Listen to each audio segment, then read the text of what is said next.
Okay, so I'm the substitute. I don't do this for a living, so be understanding, please. Leslie is really sad not to be here. She is a huge fan of Max's and really wanted to do this and wasn't able to get on a flight back early enough to be here. So you've got me. So Max, tell us, why don't we start by talking a little bit about your life, and why don't we start by with the beginning of your life before these horrors.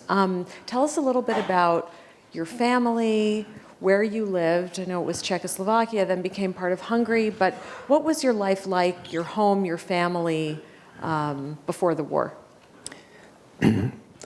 Czechoslovakia was a democratic country. We Jews had 20 golden years in Czechoslovakia. Our president, Tomáš Garrigue Masaryk, we considered him as our grandfather. And I lived in a town of about 5,000 people. We Jews were 10% of the town's population, approximately 90 Jewish families. And I would say that 99% of these families were traditional Orthodox Jews, and they were small business people, farmers. In my town, there were two Jewish doctors, Dr. Fried, Dr. Laszlo, there was a Jewish dentist, a Jewish butcher, baker, and we had a beautiful Jewish synagogue. And we had a Talmud Torah, which is a school, Jewish school, and we had a Malamed, we had a cantor, we had a rabbi. It's amazing looking at towns in Toronto where it's very difficult to hold the Jewish community together. And this was a beautiful Jewish community. And I lived in a large dwelling with my paternal grandparents and my uncle and aunt. And many Jewish people lived, extended families together.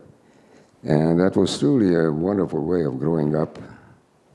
Imagine so many people that would be taking care of you, or I was going by smell who was doing the best cooking that particular day. And because you were all literally in the same we home? were in the same dwelling. It was a large L-shaped house, and we lived in the front part in the leg of the L. And so we had my mother's kitchen with a wood stove and bedrooms, and every bedroom had a fireplace. It was called a kacheloven, made of tiles, ceramic tiles. And there was no running water. We had a well in the yard. We had a beautiful house. And we had an outhouse, and I had two younger brothers. And in the center of the house lived my paternal grandparents and my Aunt Bella, who was an invalid. And my grandmother had her own kitchen and bedrooms, and my aunt had another kitchen and bedrooms, and so on.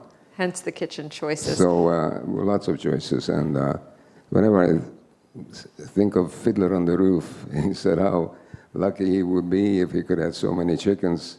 And, we had chickens, geese, and ducks roaming all over our place. And we had a big vegetable garden, and we had a huge orchard with fruit trees, bicycle, and I have friends, both Jewish and not Jewish kids. And life was wonderful. The first 10 years of my life, I was born in 1929, and Czechoslovakia was the first victim of Nazi Germany. So in 1938, during the Munich conference, my country was partitioned, and we were given to Hungary.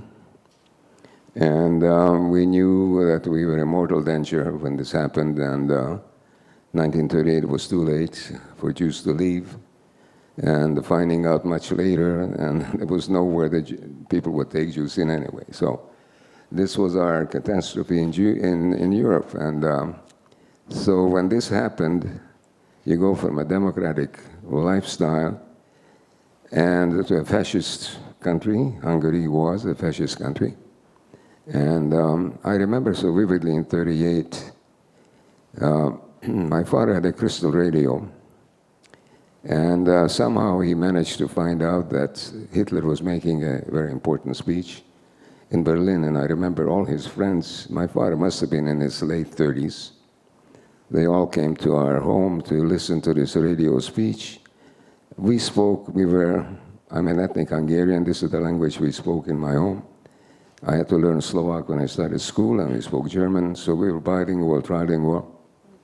And I remember this speech. There was this poison pouring out of the radio. Hitler said, "Wir werden die Juden ausradieren. We are going to eradicate the Jews from the face of the world." So I was 9 years old, and I knew something in my guts told me that something terrible is going to happen. I had no idea what. And I remember seeing the faces of the older people. When you're 9 and your father is about 39, you think he's an old man.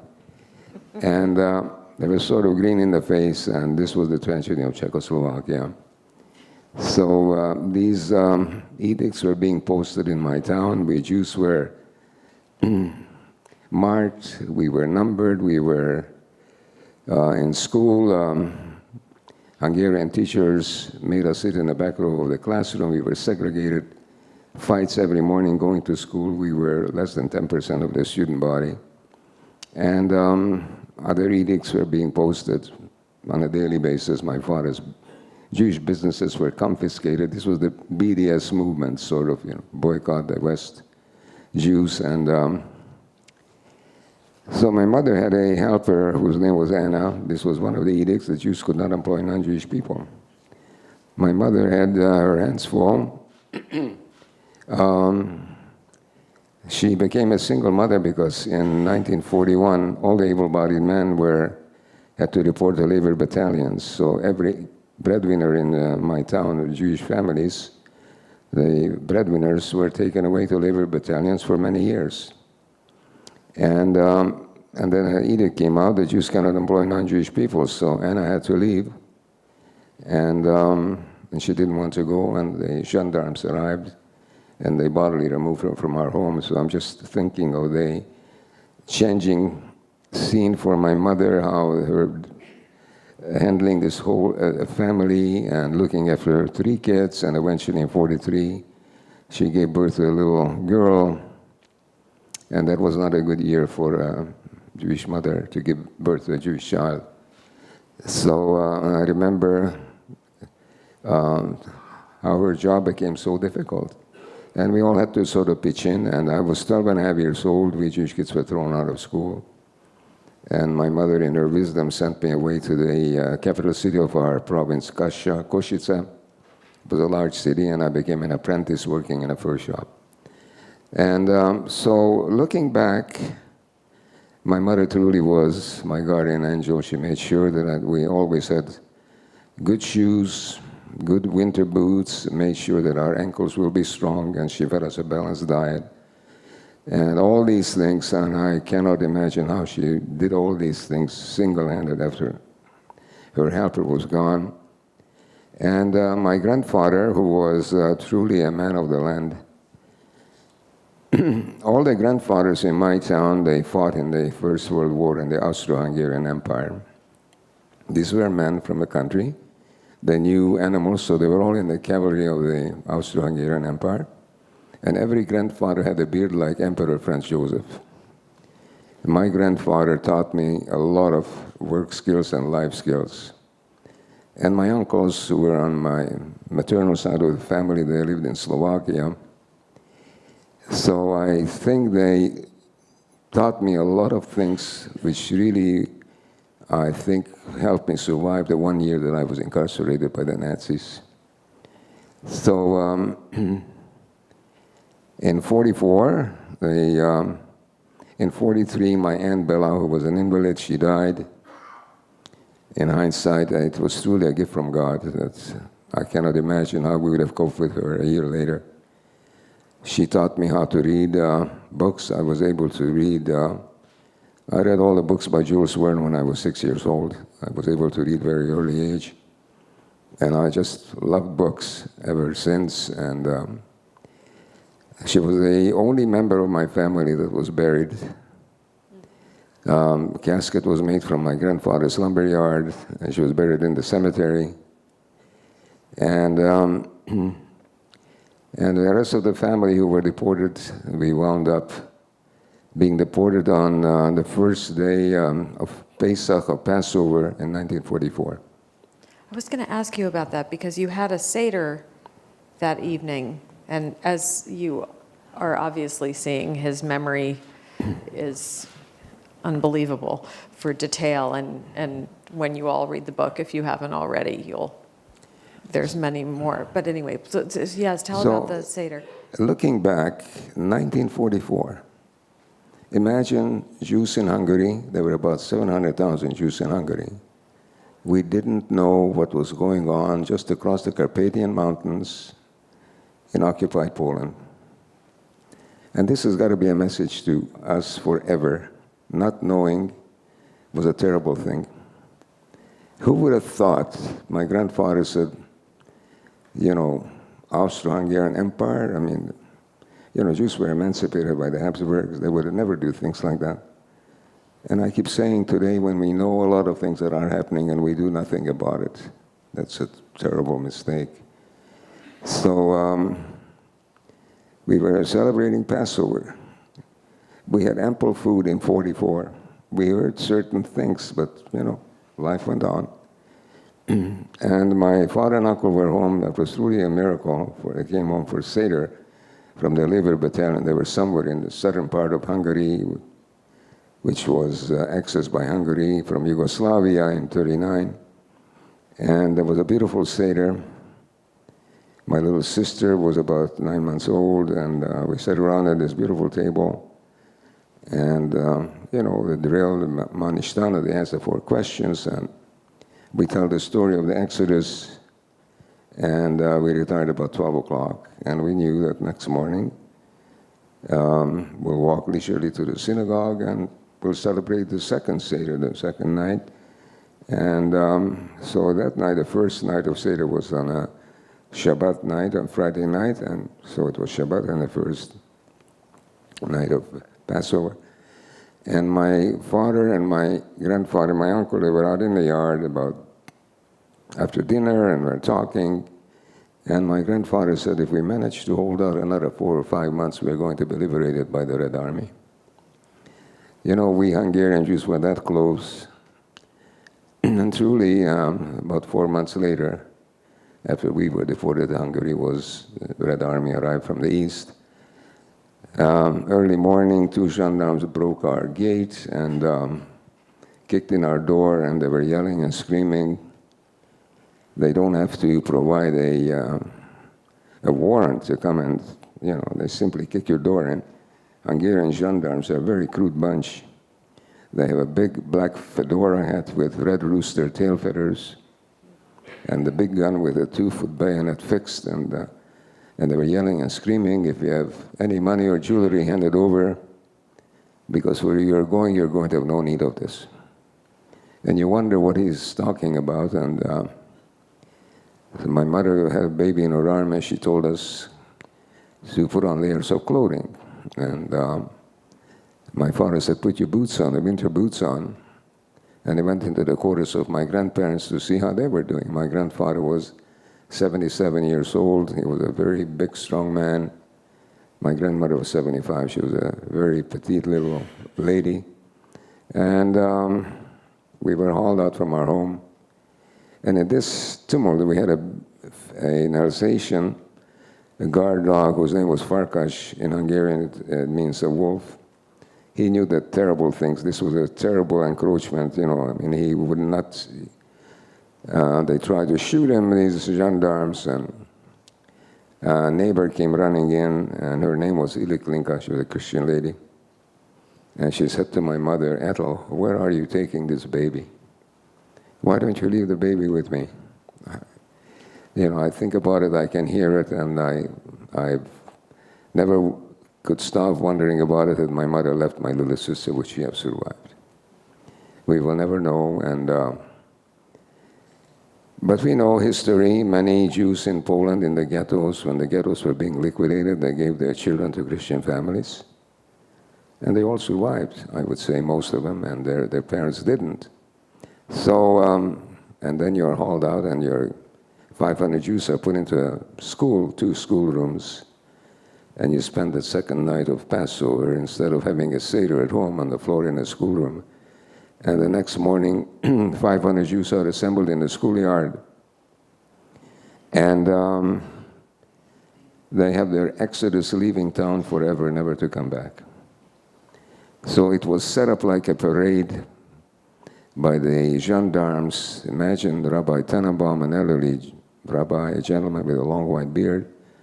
He was made to walk in the front here. This rabbi is leading his flock out from Sepsi, Moldova, and his wife was an invalid. She was carried by her two sons in a chair. Mothers were not allowed to have a carriage or their strollers. So if you can imagine mothers like my mother holding a baby in one arm, a bundle in the other arm, and some utensils and a sheet on her back. Imagine an exodus of Jews leaving town.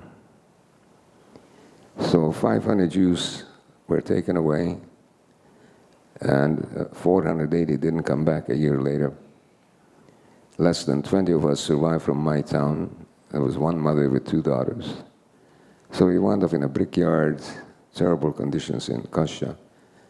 30,000 Jews in a brickyard with terrible facilities. There was a toilet, it was open toilet for communal toilets. You could smell it from miles away. We were guarded by gendarmes, and our food was scarce. And imagine, excuse me, mothers couldn't breastfeed their babies, and babies were simply wilting away. And every day we were given this propaganda. A SS officer arrived in the camp, and he told us a story that you're going to be resettled in the East. You see the Nazi propaganda and the deception they used. And you will be working on farms. Families will be together. And everything will be fine. So when the partition of Czechoslovakia happened, my maternal family were stuck in Slovakia. And we were stuck in Hungary. We could never see them. This was my maternal family. They had a big farm, and my uncles and my grandmother and my beautiful cousins.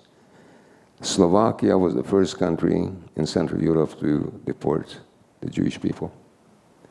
Just to tell you about the deception the Nazis used, we received a telegram first that our family, the Friedman family, disappeared.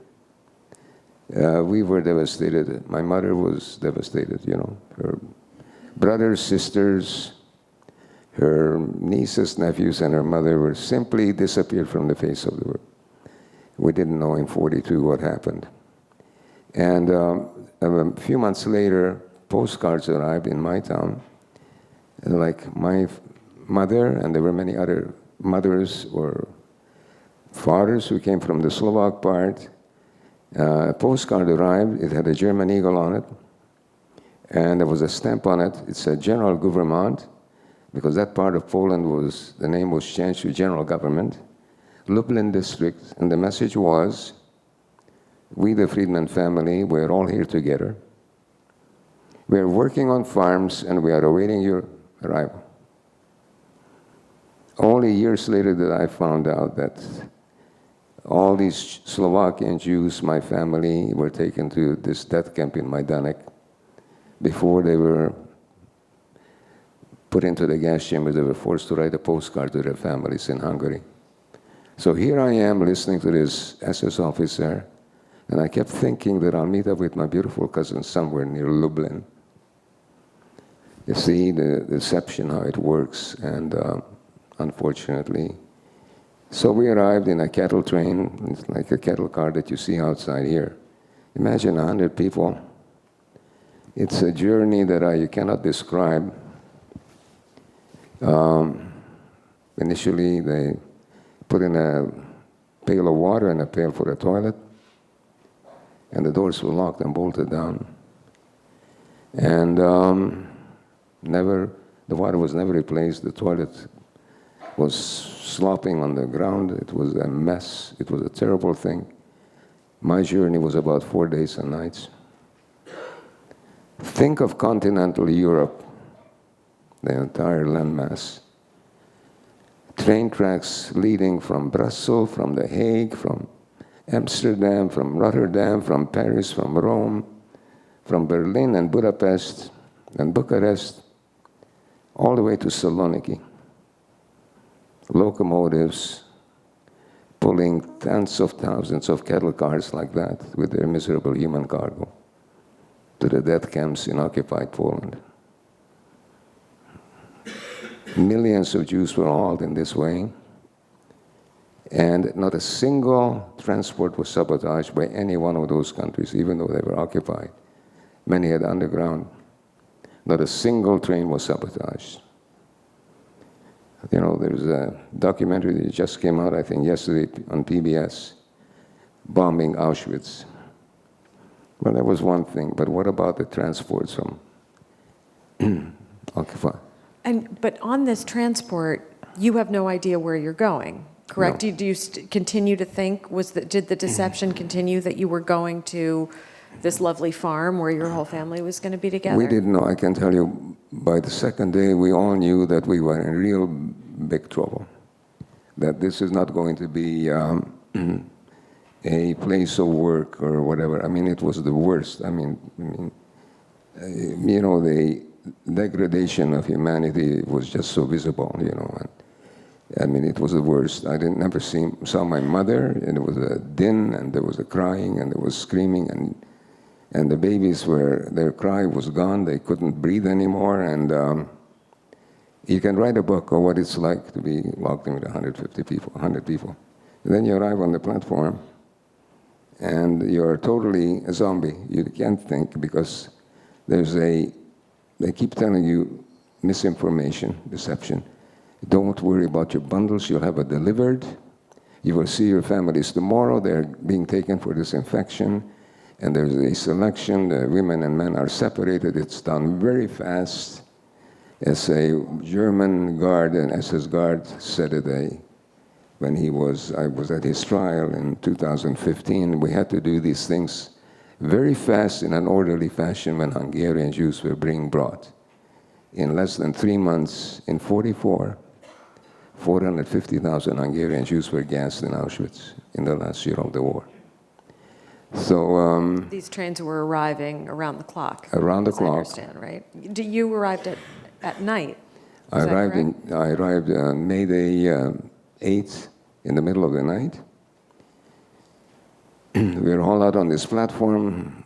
It was floodlights all over, and you couldn't see anything behind the floodlights. Oh, you could see some hundreds of little bulbs, and there was a huge fire coming out from behind me, flames, several chimneys. I didn't see the chimneys, I could see the flames, and there was a terrible stench in the air. I thought it was a big industrial zone, a big factory. So my father, uncle, and I, we were selected for slave labor. My mother with my 2 little brothers and my baby sister and my grandparents and my aunt, they were sent to the left, and I knew by the next day that they were marched into the gas chamber of Crematoria 2, and where 2,000 people at a time were gassed en masse, you know. So you get separated, you go with your father and your uncle. How did you find out what happened? I mean, you're 15 years old. You think you're in an industrial facility. How did it become clear what actually was going on there? Well, we were selected. We were now in the clutches of an SS unit. They took away our clothes. They shaved our heads, and they shaved our body hair. Women that were selected for slave labor, they were processed the same way in the women's camp. And we were given a shower. They took away our clothing. The only thing we were allowed to keep were our boots, and we were put into a barrack. And I was able to lie down for a few hours after standing for 3 days and nights. The next morning, we were hauled out from the barrack. It was a beautiful sunny morning, and I could see the spread of Birkenau, I said, what is this place? And all I could see, barbed wire, I could see 4 chimneys, fire and smoke and ashes coming down, and we were naked, and two men in a striped outfit brought a canister of liquid, and they gave us shissel, a dish, and they ladled out a drink. This was the first drink I had in 4 days. My father asked them, "Are we going to see our families today?" That's what they told us the night before. So they were laughing. They said, "Where did you come from?" They said, "We came from Hungary in the middle of the night." And I can hear this so clearly. They said, "In 1944, you don't know what this place is all about." And he said, "Your families have gone through the chimney." This was the lingo here. The only way you'll get out of here, you'll be beaten to death, you'll be starved to death, but you'll go through the chimney for sure. And we didn't talk about it anymore. And I think probably my father and uncle got it. I didn't until maybe the next day I knew. There was no talk about that. And because you were now in the clutches of survival, we were put into a work unit, and we were given a couple, a work boss, who was a psychopath from German jails. They put all these psychopaths into the camps. They were our work bosses. And here you were now on a survival. You were dancing on the edge of a razor blade. Your food was 300 calories a day. And I was very lucky that I had good boots.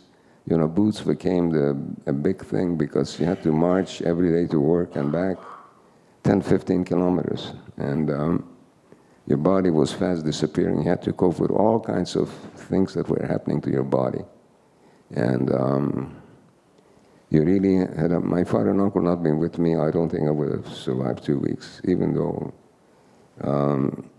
but not having anybody there who would be sort of helping you. I remember the first slop that they brought us for lunch, this soup, it was called Durgemüse, a vegetarian soup. It stank to high heaven, and I said, "I will not eat this," and my father practically crammed it down my throat. A few days later, that soup tasted pretty good. The trouble was there wasn't enough of it. And so, you were inducted in this terrible life of Auschwitz. And here we are sitting out in the field. You have a half an hour lunch. You work a 12-hour back-breaking day of hard work. You line up 100 people for your soup. And there's one of the couples who's got a ladle, and he's stirring up this slop in this canister, and it's like a double-wall canister that keeps it warm. So 100 people line up, and people try to figure out which is the best spot to be, whether you get up on top, it's mostly liquid, and the bottom is thick. And if you were caught by the couple, you got a big hit on your head. And when it was all finished, there was some left. So it called repeta, repeat, I couldn't believe it. I saw 3, 4 people running into these canisters and trying to crawl in with their heads to lick out the last drop. I was in total shock. And I said, never in my life will I stay in, if I survive, never will I stay in a lineup for anything. So can you imagine how you have to be a fast learner here? Because every second, there was no second helping, and there was no second chances here. It was a terrible thing. These couples were absolutely brutal, and I've seen the best and the worst. And my father and uncle were together for 2 months, and they were selected out in July. And I was very lucky to find the documents. Somebody found the documents in Auschwitz Museum of their selection, and their name on it. They were selected out for medical experiments, for pharmaceutical companies, for Streptococcus hemolyticus, it says on the document, and on July the 9th, 1944. And selection was, in July, we knew what selection was. It was usually in the middle of the night. The loudspeakers were turned on, and you heard very loud, Achtung, Achtung. It means attention, attention. All the inmates from these barracks run naked to this barrack for selection, and we knew selection was certain death. So next morning, I ran to my father's and uncle's barrack. They were gone. And I had to go to my work, because you had to be counted every morning, you had to line up. There was a daily drill, it was called appel. And on a good day, it would take an hour and a half, and when the count wasn't right, you could stand there in a military fashion 3 to 4 hours. People were simply collapsing and died on the spot. The strain of standing was so difficult. And I managed to see them at night. They were in a quarantine area in Auschwitz I. And my father gave me a blessing through the wires, and he told me if I managed to survive, I need to tell the world what happened here. And I never saw them again. And Yeah, I was going to ask you, I know this, Leslie would ask you, that you have such equanimity in talking about these, the most tragic, horrible memories. I know you talk about it frequently. How do you cope with describing these things again and again? And seeing them, I assume you see them when you talk about them. Well, I managed to cope with it because I think it is very important. I started to speak, I've been speaking now 32 years. My first speech was in 1991. I have a thank you card from the high school. And what I've thought 32 years ago of things happening in Toronto, the anti-Semitism, and things about Jews, I would have never imagined. So there's no way that I can sit by and not talk about it. And I think the book gave me a tool to be heard and be invited to speak in many different places. And it's important for people to understand. It starts with the Jews, but it does not end with the Jews. And to see this kind of a thing second time around, it is a very, it gives me a lot of terrible feelings if possible, So I just want to say, after my father and uncle were gone, I had a hit on my head by a guard, and I lost a lot of blood, and I went into shock. I was thrown into a ditch, and I knew that my life was over, and I kept thinking, how do I get myself out of this trouble? You see, the only way to survive in this camp, you had to be tough as nails, and you had to be very resilient, and you had to be able to put one foot in front of the other. Your plans were 1 second to the next. You couldn't be thinking all the time. Pardon? You had to be thinking all the time about the next. You had to be on the top of it. The adrenaline had to flow, how you're surviving from second to second. Just a bad movement, could get this couple in such a rage. People were given beatings, and you had too many beatings, you couldn't survive it, So the danger was there every second. And so I was dragged back to camp, and I was dropped off in the surgery department, Barrack 21 in Auschwitz I. And I was operated on, and I was put up in the ward upstairs, and I found out that the two doctors, the two surgeons that operated on me, were two Polish political prisoners, a Dr. Rozeszko and a Dr. Sobieszczanski. And upstairs in the ward were two Jewish doctors, a Dr. Gordon from Warsaw and a Dr. Steinberg from Paris. They were looking after the people. If you had an operation, you were allowed to stay in the ward for 2 days. And after 2 days, you were loaded on a stretcher and you were taken to the gas chamber. So if you're not better in 2 days, that's it? That's it. If you couldn't walk away, you were gone. And I've seen a lot of people. They came because they knew nobody wanted to go to the operating. They knew that if you go there, that's the end. But these people were in such terrible shape, they were at the end of their life. And they had no choice. They said, well, I'll have 2-3 days maybe, and if I'm lucky, and then it's the end. So I was on a stretcher, and this Dr. Rozeszko pulled me off, and he brought me into the prep room of the surgery, and he gave me a lab coat, and I became the cleaner. This was in middle of July of '44. And I was working for him till January the 12th, 1945. So he saved your life. Pardon? He saved your life. He saved my life.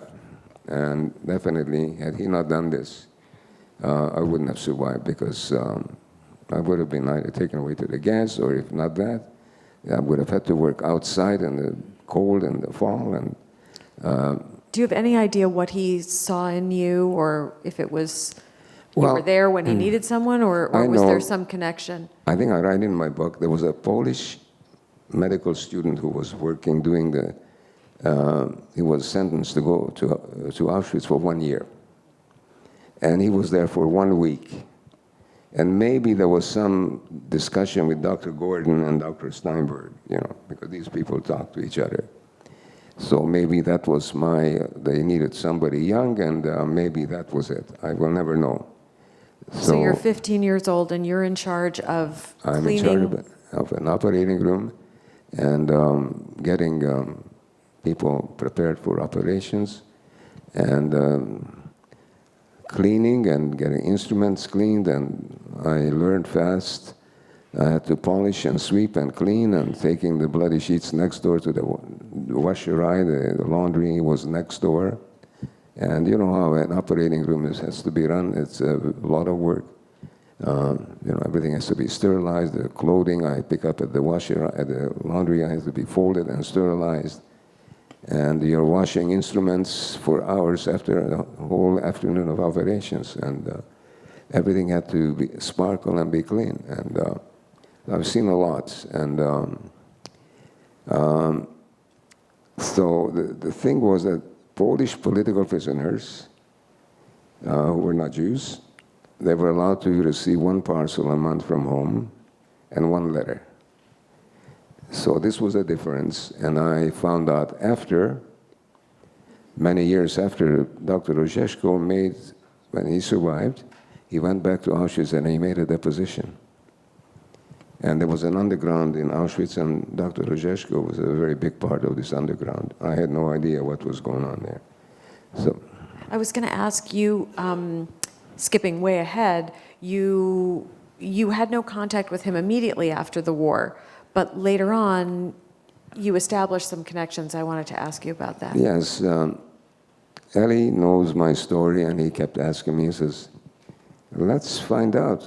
I said, I didn't want to open that book, and I mean, 30 years after I survived, I was busy building a family and a life, livelihood and so on. And I said, okay. So I remember we found a girl from one of the institutes, Mickiewicz Institute in Warsaw.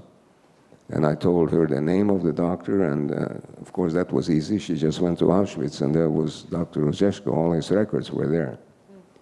So the following year, she came on the bus. Eli came to me with a document with an envelope, and he said, do you know this man? It was Dr. Rozheshko, with his photograph, because political prisoners were photographed like, front and side. Not Jews were not photographed.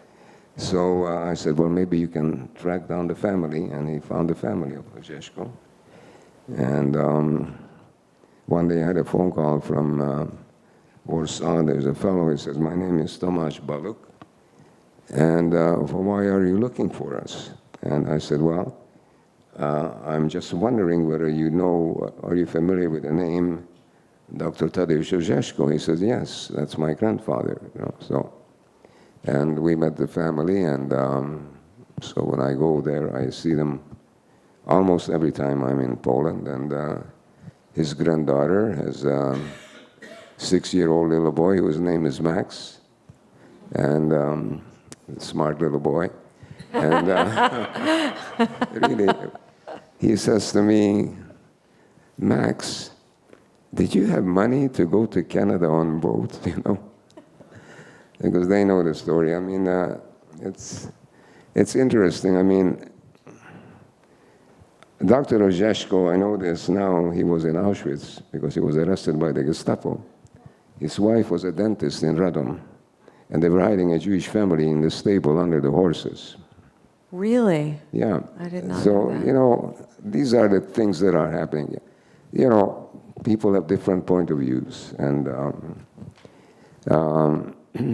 I wanted to ask you, I mean, you saw, the best and the worst of people. And I was going to ask you about this, you talked about how all these trains were crisscrossing Europe full of people being taken to their deaths and nobody sabotaged them. But then there was another story that you tell in the book. Also, you're being transported. Now this is after the war. You've been liberated. And there was a remarkable act of kindness that really meant a lot to you. I was hoping you would tell about that. Well, that was on the Death March. Is that right? The throwing of the bread. Okay, that was on the Death March. That was on the Death March. 75 Forgive me. years ago, I arrived in Auschwitz. This is the 22nd. I arrived in Auschwitz on the 25th of January. We went through a place called Pilsen, which was in occupied Czechoslovakia. And we arrived there in afternoon, and I didn't know where we were. Imagine a train, I don't know how many open flat cars that carry coal and we were guarded by SS units that were patrolling all around. You see, when it got dark, there was no movement of trains on the road, on the rails, because they were picked up by American fighter planes. You see, the locomotive would. So the trains stood at the station all night. Everything was blacked out. And there was a big raid. And in the morning, it was a wet morning, and snow was coming down, and there was a commotion behind me, and there was an overhead bridge. And I look back, and I see people with baker's baskets throwing chunks of bread into the open cars. And the SS guards are yelling, "Don't throw bread, these are Jews." So I said, my gosh, people still care for us, That gave me 3 months to go on. So that was truly a high. And these people just kept throwing bread. So they didn't stop when the guards said, "Don't throw bread." They took off they're their Jews. submachine gun, they were called the Schmeissers, and they sprayed the bridge, and the people ran away. Now, that was a very high, and that was really something. 3 days later, we arrive in Mauthausen. The train comes to a stop. There's a bridge over a river, a big river. I could see ice flow going down the river. I said, "This is it. This is the end." And I couldn't figure out why the train didn't go across the bridge. So the bridge was damaged by Allied bombings, and there were many railway ties missing, and people were falling through the crack into the ice floe, and they were gone. And we are marching up a hill, and it says Mauthausen. And can you imagine what we looked like? An odor was following us. We were black from filth, and we come into this beautiful town of Mauthausen. These 2 3-story houses, and what hit me right away, sparkling windows with beautiful curtains and drapes. I was just beyond belief. I couldn't understand. I said, these people are still living in like normal? I mean, you know what it was? I mean, I came from hell, and I'm looking at sparkling windows. And I kept thinking, if I could get into one of these homes and have a bath, I would die happily. But then I keep going, and there are 3 beautifully dressed women pulling sleighs on the sidewalk with a lot of snow, and kids bundled up, beautiful knitted toques and scarves, rosy cheeks. And they're looking with eyes at these monsters walking in the middle of the road. And the 3 young women that were pulling the sleighs, they were looking the other way. They didn't want to see who was walking on the road. That was total rejection. I picked it up right away. So the difference between Pilsen and Mauthausen, this was a high and this was a very low. And we keep on going, and I see inmates, prisoners in their striped outfits hanging from a cliff, hacking away at granite. This is what they were doing in Mauthausen. I said, this is going to be the end. So that was a wonderful thing what people did in Pilsen. So, and I went through Mauthausen a terrible 4 days, and I went to another camp called Malk, where we worked in underground shafts. And there I really had I almost bought it. I had a terrible case of dysentery, and I was so sick, you can't keep any food down, how can you keep on walking and working? And there was a blacksmith, and he gave me a piece of coal. He said, eat this coal to take the poison out from my body. And that's what I was eating for 3 days, was charcoal, and it did the job. So I wound up, every time you were moved from one camp to another. When I arrived in Melk, I was there on March the 15th. I sort of found out when March the 15th was. I knew, I'm not sure how I'm going to make this, whether I'm going to be able to make it. I kept thinking, will I be 17 years old? Will I still be alive? And so I made it. But every time you were moved, it was a terrible ordeal. And I kept thinking in Malk how good I had it in Auschwitz I had my own bunk. And those few months when I worked in the hospital, so and then Ebensee, and we made this documentary with the Shoah Foundation. We finished it in Ebensee. Ebensee is in the beautiful Alps, and we were back there last year. People are living there beautifully in these beautiful hotels, tourists all over. And there's the Ebensee and the Trauensee. These are big lakes, and the Alps are. We were there in May, I think. There was snow on the Alps. And Ebensee, where I was liberated on May the 6th. By an American tank unit called the 764th Black Panther Tank Battalion. Most of these tankers were from New Jersey. Yeah, these were... I tell you, that was a moment that I will never forget. Will you tell us that? I could listen to you talk all night, so I'm not going to be a very good timekeeper here, but I think we're close to... We have another, 40 minutes or so? A few hours. But so tell us about that moment. And so the last Ebensee was... everything fell apart. The Reich was finished. And the 3 weeks before Liberation Day, simply locked the camp and they threw away the keys. They didn't give us any rations. And they shut the water off, and there was a cistern of water. Typhus broke out. We were infested with lice, and they carried the sickness. And I was in a lower bunk with high fever, and somebody came into we were ghosts, Those that were walking, they were walking ghosts. Skin and bone, and his wooden clogged, and couldn't lift their feet off the cement floor. And he kept mumbling away that the guards are no longer in the tower. And I knew that if I don't get out of this bunk, I will never make it out. And I crawled out over cadavers all over, and I was outside. And I'm looking, and I see the guard tower is empty. And I could hear heavy equipment, and suddenly the gate came flying in. And there was an American tank coming through with a white star on it. And you knew it was. You could tell it was American? I knew right away it was American. German tanks had the cross, the black and white. I knew America has arrived. And I remember those soldiers. They were in total shock. They were liberated. They liberated Ebensee. They didn't know what this place was. This unit went through. They were attached to General Patton's Third Army. They came through the Battle of the Bulge. And they saw, there was an encampment up on the mountainside. They said, well, Johnny Stevens was the sergeant. He was the leader of a squadron of tanks. I think it's about 12 tanks. They said, go up the hill and see what that is, barbed wire, and see. So they came up, and they went through the gate, and all they saw was thousands of bodies in the square, piled up like mountains. And I couldn't get up on my feet.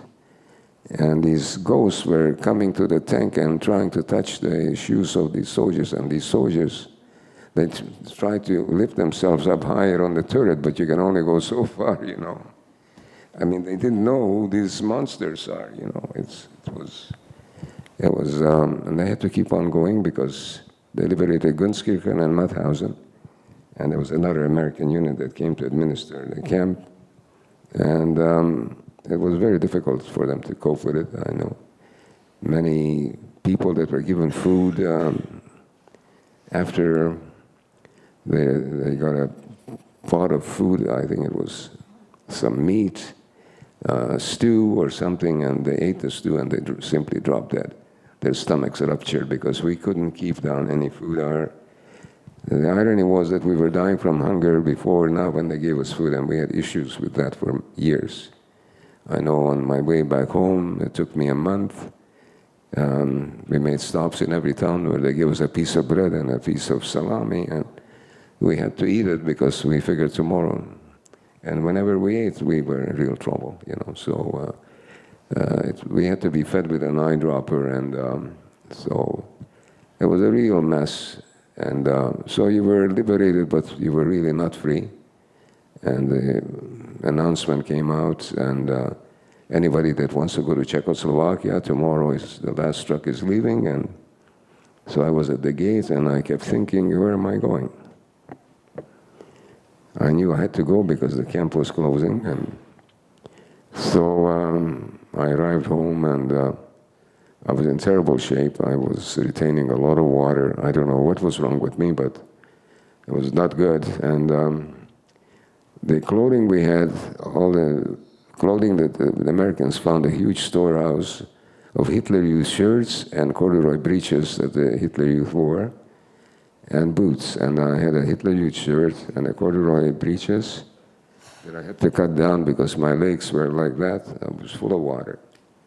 And the boots, I had to cut them and make slippers out of it because I couldn't put my feet into them. And that's the way I arrived home. And a farmer gave me a lift. And about a mile from my home, he made a left turn, and I got off and kept walking towards the house. And it was a dead place. A year before, it was a busy place with 3 families. And I knew when I was a half kilometer away that if Farkas would be alive, he would be coming, flying through the gate because he would have known. There was nothing. There was a neighbor sitting in my mother's kitchen, and she wouldn't give me a glass of water. I went to see this lady, Ili Klinka, who asked my mother, why wouldn't she leave the baby? And she did for me what my mother would have done for me had I come back from a terrible journey. She got me to a hospital right away, and I had wet pleurisy. I couldn't put my head back. The water line was up here. So recovery took a while. And so one neighbor took your house and is in your kitchen, and the other neighbor treated you with kindness, and she also did another wonderful thing for you. Yeah. So we did this documentary for the Shaw Foundation last year. I'm back in my town. I'm standing right in front of my house. It's a scrapyard now. And it was a Sunday morning, and the crew was there, about 8 people are the crew. And the guy comes on a wheelchair down a few houses down the road, and he's yelling, my name is Tibor, that's my name, and he said, Tibi, yeah, that's my nickname. And everybody thought, isn't this wonderful that somebody remembers me 70 years later? I wasn't very happy to meet anybody, believe me. So anyway, I was very civil, and everybody was amazed. Look, they remember him, and he remembered my 2 brothers. My 2 brothers, I was called Tivi, and my 2 brothers were called Shmilu and Moishi. And he remembered the names, so we invited him for lunch. I said to him, his name is Ferry Toth, T-O-T-H. I said, tell me, what happened here when we were locked up in the school? You see, what happened in my town, every Jewish home was ransacked to the bare walls. And the synagogue, they prayer books and the Talmudic books were put in a fire and torched, and the Torah scrolls were cut into ribbons and worse. I said, what happened when we were locked up in the school? Oh, that was a terrible time. I said, but what happened? He said, oh, I remember we had a wonderful lady who was doing interviews on TV. She said, you ask a question, and if you don't get an answer, you ask once more, and then you drop it. But I couldn't drop it. I said, tell me, what happened to Farkas? What happened to our furniture? Oh, those were terrible times. Wouldn't say a thing. You see, this is now 75 years later. It's in the Slovak Republic. There's not a single Jew living in my town there. So, Terrible times. Okay. Well, I was going for the answer about the woman saving the photos. I was trying to end on a happy note. And Iliklinka, she gave me 4 pictures. When our home was ransacked, everything's were flying through the air, and she saved 4 pictures. And those are truly the treasures. That's what I brought 4 pictures when I came to Canada, and I had less than $1 in change when I got off the boat in Quebec City. So, and I had 4 pictures. So that was the story in continental Europe. I just want to thank you so much. I wish that we had endless time, because you obviously have. I want to ask you so much about your life since the war, and right. But now everyone can get the book and read more. I tell you, HarperCollins never published a Holocaust story, and it took me years to put this book together. I tried everything, and the last 3 years, I had to write, because I couldn't type on a computer, so I wrote it with a pencil and paper. And then I had to dictate to my wife, and my granddaughter, and my son, and it took over 3 years.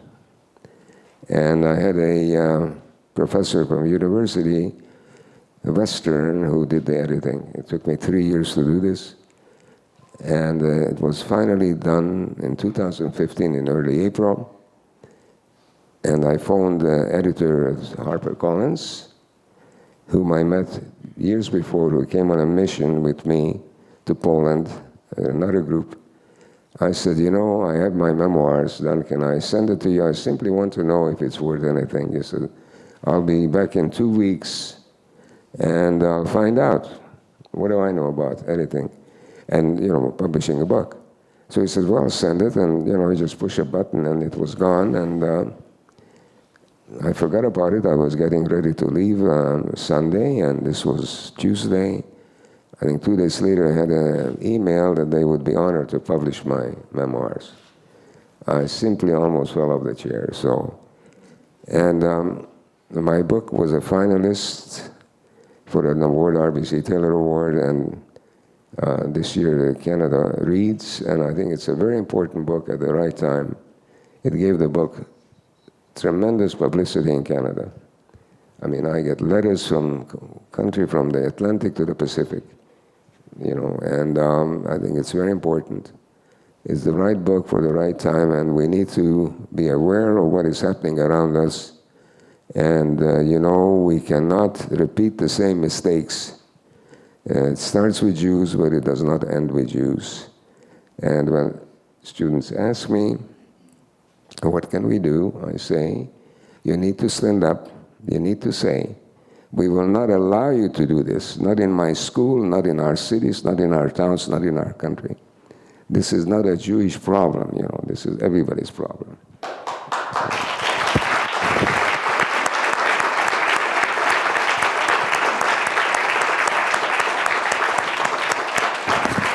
Max, thank you so much for all of us. Elie Wiesel once said, when you listen to a witness, you become a witness. When you listen to a witness, you become a witness. Max, like so many others who are privileged to hear you share your story on the March of the Living and countless other experiences, all of us here now are your witnesses. We pledge to never forget your story and promise to pass on your story to future generations. And of course, we all look forward to your segment on 60 Minutes.